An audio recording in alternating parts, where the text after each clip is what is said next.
So the main treatment for malignant hyperthermia is a medication called dantrolene. That's the only approved drug for the management of malignant hyperthermia right now.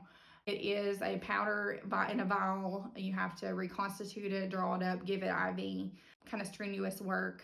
When we did drills or talked about it in our education at the hospital, it was one nurse is going to be reconstituting while the other one is pushing IV.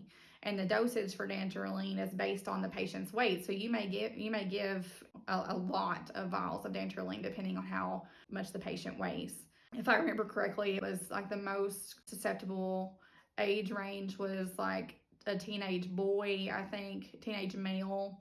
And if you think about teenage males, I always think of like athletic football type people in their late teens, early 20s. And some of those boys can be pretty big. So you're going to need a lot of medication. It's a lot of manpower. In addition to the dantrolene, you're going to be doing supportive measures. Hopefully your patient already has an airway established. They're getting oxygen. I mentioned the extreme body temperature. I'm talking like 107, 108, maybe higher.